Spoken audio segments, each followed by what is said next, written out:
So welcome along. Another of our interviews with people I think will be of interest to the business community. And we're doing something a little bit different this week. And I've got Des Barber from Corby Radio with us. Hi, Des. I thought it'd be interesting to see obviously with community radio having a big part to play in the local environment, the local culture. I thought it'd be really important to see what the local radio stations could do for local businesses. So Des, I guess the first question to you has to be, tell me a bit about Corby Radio. How did it get started? What area do you cover? Things like that? Well, basically I worked for a small radio station called KCBC, which was based in Kettering. And I worked for them for 5 years, and for whatever reason I was made redundant. So I thought, I've got an idea, let's start a radio station for Corby, this was about 1995. So I looked into it, got myself a team of people together, all sort of locally based people, and in 95 we launched Corby Radio, or Corby FM Limited as we know it. And it grew from an idea. In 95, we've done what they called a restricted service license, and that gave us 28 days to broadcast. Now, in that 28 days, I mean, initially it was an experiment because we thought, will this work? Does the local area want another small community station? And the response we had was overwhelming. It was fantastic. So I thought, well, let's do another one. And over the space of 5 to 6 years, we've done probably half a dozen of these restricted service licenses, and we built up with the local businesses, with the community, with the council. We built a good rapport up with them, and we proved that it definitely was needed. So from there, we decided we were going to apply for a full-time community license. Okay, and what's the area that you cover? Obviously, Corby. We cover the borough of Corby, which is Corby's surrounding villages. It's about a 10-mile radius, if you like, which is what a community station license is supposed to cover. That's supposed to be your remit, which is just about right. But obviously, a lot of that is dependent on how good your transmitter and your site, etc., how far you can go. And we're quite lucky, we've got a great site, so our signal tends to go a lot further than the area that we're, if you like. So, yeah, but it's the borough of Corby is our main area. Yeah, and I suppose also, of course, people can listen to you online as well, can't they? Yeah. The thing about being a community station, if you put it into context, our wattage is 25 watts output, and the local station, which is Connect, they're on 150 watts. So if you weigh that up, and it's Ofcom's way of keeping you where they want you to be. Yeah. Yes, keeping you geographically controlled. Yes. Yeah. So what's your role with the station now then, Des? Well, I'm the station manager. For my sins, I'm the managing director of the company, if you like, because obviously I started it with my wife back in 95 when we put it all together. But my main role, obviously, is running the company, the day-to-day on-air programming, staffing, obviously, which is very difficult at the minute. A lot of our presenters are working from home through technology, which is great. So that's basically it. I'm gonna look after, I mean, initially when I started it, I was doing everything. I was doing sales, I was doing the presenting, running everything, but now we're in a position where I kind of sit back a bit now, which is great. Yeah. And let people do, they've got responsibilities. So yeah. Okay, yeah. So community radio is expanding dramatically, particularly in this area. And just before we started, we were talking about some of the other stations that have cropped up locally. What's driving the expansion, or the rapid expansion of community radio at the moment? Me personally, I think a lot of it is to do with the bigger commercial stations. They are the cosmetic, they're clinical, and they work to cue cards, And I think community radio brings it back to what radio should be. It's about personality, it's about people, it's about being part of the community, and not being one person sitting in a big city networking across the country. To me, that's not radio. That's not real roots radio like community is. And I think that's where we win, because we become part of people's families. Yeah. And that's a great feeling, actually, because the response and the feedback that we get from our listeners, you know, if you think back to when we started, when we'd done these restricted service licenses, we're only on for 28 days. Now, when we went off at that 28 days, when all of a sudden it just went silent, you know, somebody rang me up and said, it's like having a death in the family. Yeah. You know, and that's how we become. And that's a great feeling, to be part of their family. Yeah. Yeah. And so who's the typical listener to well, I suppose Corby Radio in your case, who would be your typical listener? Right. We have a big mix of age groups. Our main target audience is sort of 25 to 65, right? We play basically oldies with a touch of the new stuff. I'm not a fan of the modern music, but you know, we have a small audience for that, so we just provide the odd new track or chart singles for them. But it's basically 70s, 80s, 90s. We have a lot of specialist shows. We have a soul show, a rock show. We have a reggae show, country. You know, so we try and mix it up right across the board. And again, I think that's what makes it a community station different from the big boys.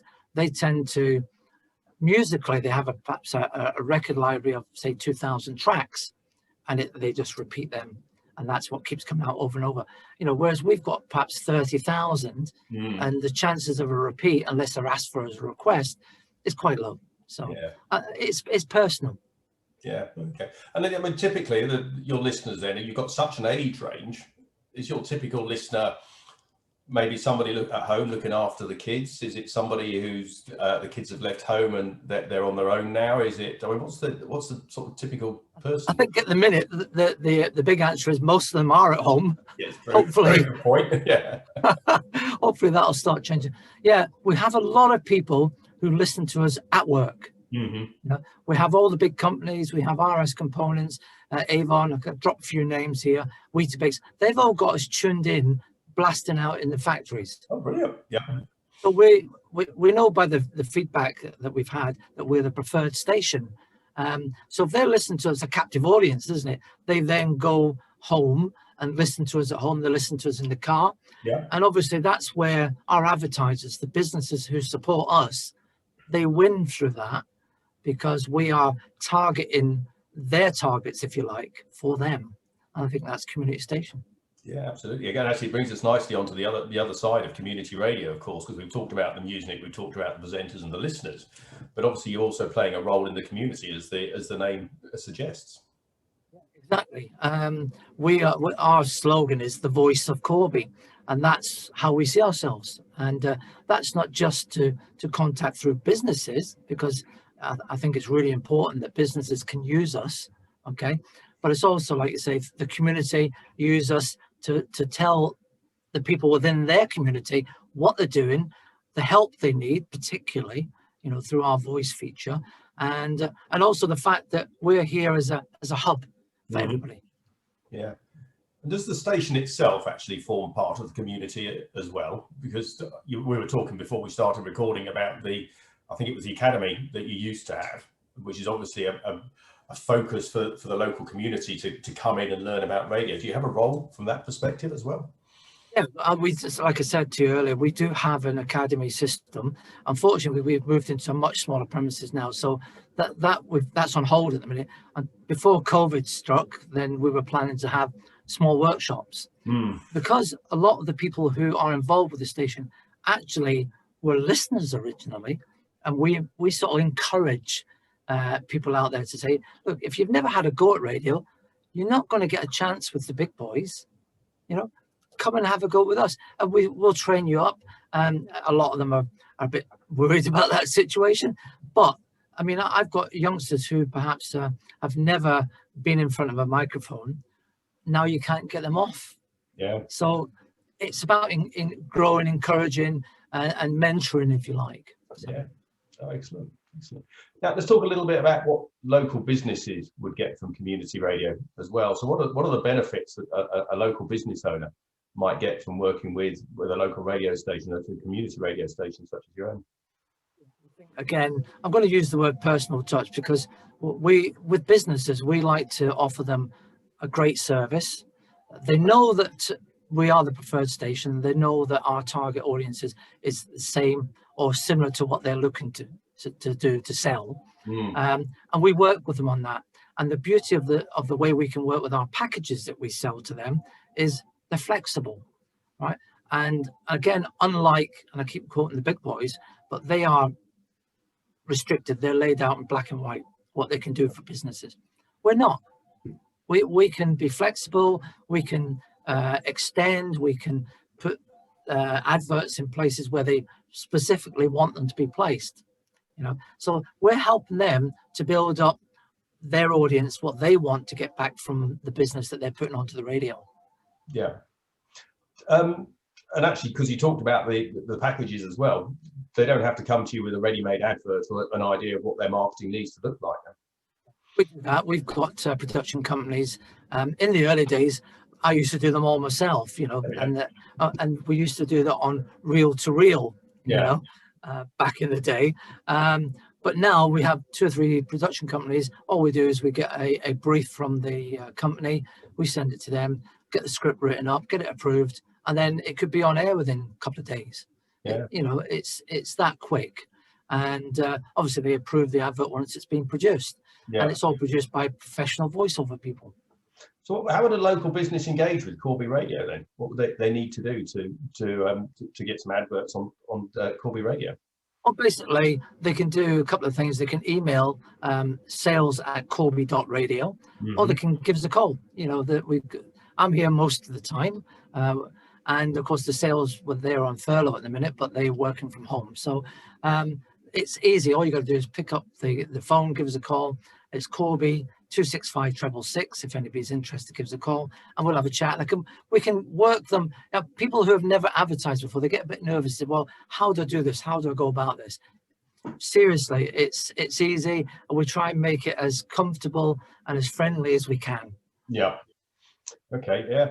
And so off at a different direction, what are the biggest challenges that you have with running a community radio station?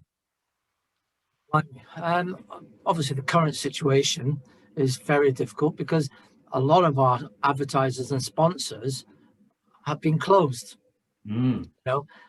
Just like everybody else across the country. But community radio struggles anyway. I mean, I know quite a few of community stations that have handed the license back to Ofcom. Yeah. Because they just can't survive. It's sustainability, and we live day by day. So it was hard enough before COVID struck. Now it's really difficult. But what we're saying to people is that, we're still here and we'll be here to help you when you want to open again. And that's the message really that we're trying to get across to people. And I guess actually there's a big potential for local advertisers when lockdown starts to end. I know Boris laid out the details of what that was going to look like the other day. But that's the time when everyone needs to be advertising as they come out of lockdown as to actually what they're able to do at that point in time. So if you've got a restaurant, but you can only do people who've booked in, or you can only do takeaways, that's what you need to be telling your potential customers. Come to us, we can do you a takeaway. Come to us. If you've booked, we can probably get you a table, those sorts of things, as opposed to just leaving it to chance that somebody wanders by the restaurant or for all other businesses as well. There's so many businesses you see on the high street that are closed. People need to know how those businesses are doing business at the moment so they know how to interact.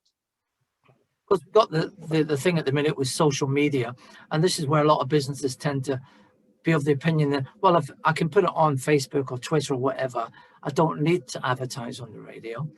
But I think that the missing the point there is that's all very well, but if they flick past it, they don't see it. They can't turn their ears off, and that's the thing about radio. That's where radio wins. Okay, it's in their ears. They're at work, they're in the car, whatever, and it goes in, and they may not register it first, but when they think, I need a plumber, I heard that on the radio. I'll give them a call. And we have people ring us and say, what's the name of that number of that plumber that you got on your radio? So it does have an effect, and they log it in the brain until they need it. Yeah. With social media, it's gone. And the problem we've got around here is the local Telegraph. I mean, they used to be a daily newspaper. They're down to a weekly, and now obviously it's very difficult for them, and I do feel for them, because you know, they've gone from weekly to once a week, and even then that they're struggling with that now. A lot of it is social media now. So, you know, whereas if you want to advertise something in the paper, it's a one hit. It's a once a week for locally. It goes in the paper. If you don't read it or you miss it, it's gone. With radio, it's in your head 24/7. Yeah. Cool. So, Des, just to finish off then, so the how would somebody listen to Corby Radio, first of all? That's got to be the first question. How do they listen? A lot more now online than ever was, and again, that's the way technology is going. We're on FM here, in you know, the borough of Corby and surrounding areas, but online, we know by the stats that we have that we're having more and more and more listeners, and it's so easy just to say play Corby Radio, isn't it? And all of a sudden your smart speaker, on it comes. Yeah. And I think that's the way we're moving. I think that's technology, the way it's going. Yeah, which actually I suppose also changes your geography. Oh, so that's an interesting question you've just raised. So what's the future for Corby Radio?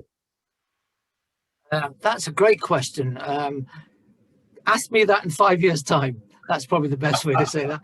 We're just going to carry on doing what we do here. We're going to try and keep moving with technology as it moves, which is ever changing. But as far as FM, I think FM is going to be with us for a few more years, that's for sure.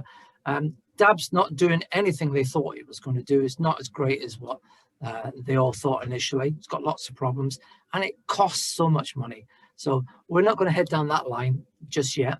We're going to stick with our FM, stick with our listeners online, because I say it's just so easy now just to play your smart speaker, isn't it?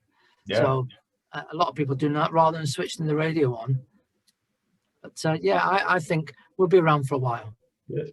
So, so any local business wanting to work with Corby Radio, either helping out from a community basis or wanting to advertise with you, just once more, just tell us how they should contact you. Okay, Rupert, just a final mention on that. A lot of businesses do, you're right, they work with us, not necessarily because they're going to get a great deal back from it, because we've had someone say, look, you know, I don't think what I do, what I sell, is we're going to get a great deal from it. He says, but I just want to be seen to support the community, local. It's all about local. Yeah. But for anybody that does, they can get in touch with me here at the station. It's 01536 265 666, or you can contact me. It's des.barber@corby.radio. Simple. Excellent. Yeah, and I do like the message, actually. Local people wanting to help out what they see as their local station. That's a marvellous thought to finish on as well. It's back to that family feel again, Rupert. It's all about that.